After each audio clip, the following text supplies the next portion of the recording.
Welcome, welcome, deep divers. Get ready, because today we are diving headfirst into, well, one of the biggest questions out there. Who are the real heavy hitters, the absolute titans of the anime multiverse? Yeah, so our mission today, we're going to unpack this really fascinating ranking, top 10 strongest characters. But it's not just, raw power. We're looking at feats, versatility, their impact. Right, it's about the whole picture, not just who punches hardest. Exactly. So expect some surprises, maybe some unconventional ideas about what power even means. Let's get into it. Okay, kicking things off. Number one, Zeno from Dragon Ball Super. Ah, Zeno, the Omni King.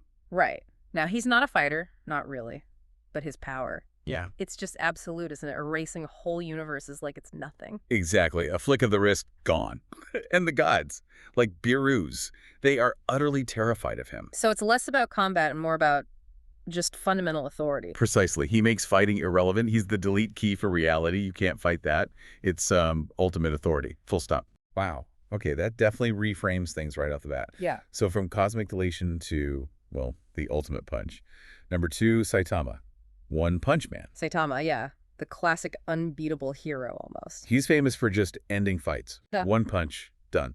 How does that stack up against Zeno's level of, cosmic power? Well, it's different, right? Saitama pushes physical strength to its theoretical limit, and the manga lately, it's hinting at even more. Oh, yeah. Like what? Things like resisting time travel and this idea of limitless growth, like he just keeps getting stronger faster and faster, no ceiling. So potentially unbeatable through just sheer escalating force. Kind of, yeah. It's a fascinating counterpoint to Zeno's absolute decree-based power. Okay, so strength can be raw force, or can be, rewriting reality.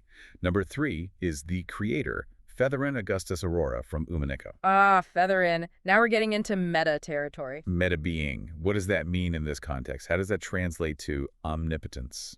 It means she's like outside the story, above the dimensions the other characters live in.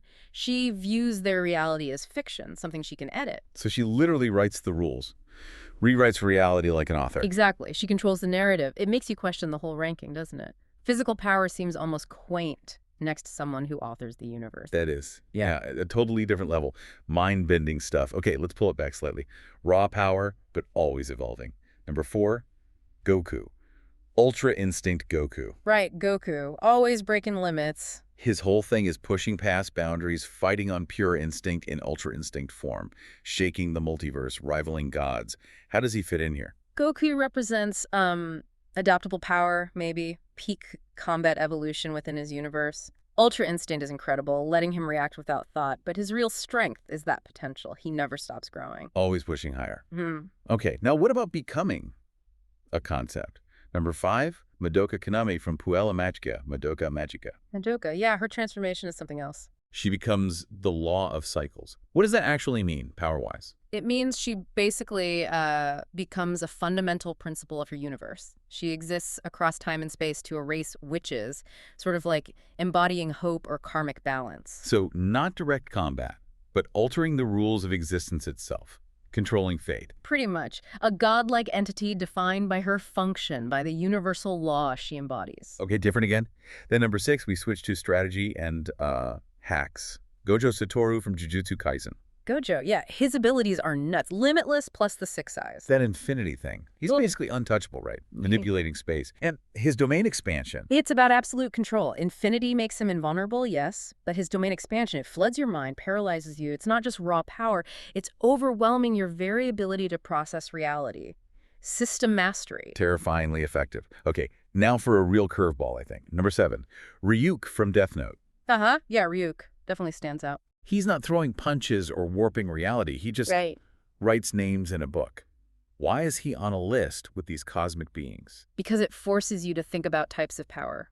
Ryuk's power, within its context against mortals, is absolute, unavoidable. You can't fight fate written in a death god's notebook. Exactly. It's external, narrative-altering power. Can't outrun it, can't block it. Against the right target, it's unbeatable. A different kind of absolute. Interesting perspective. Okay, number eight, Tetsuo Shima from Akira. Ah, Tetsuo. Raw, unstable, psychic power. Godlike power almost. Reshaping matter, destroying cities, bending space-time, but it's unstable.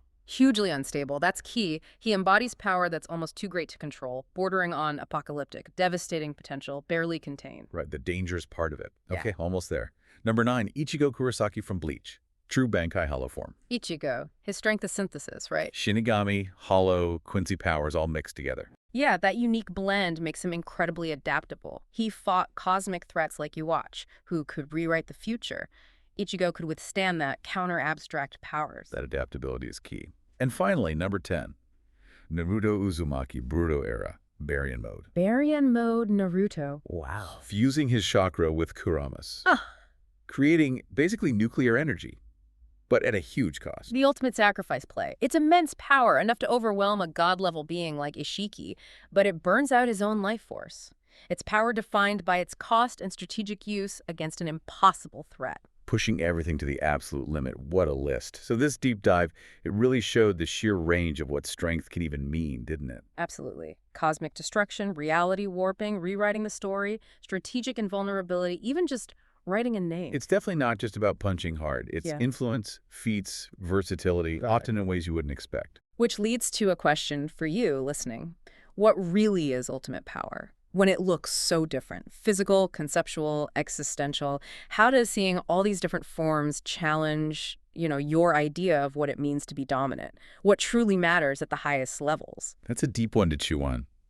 Some fascinating questions to think about long after this. Thanks for joining us on this wild ride through the anime multiverse. Keep asking those big questions.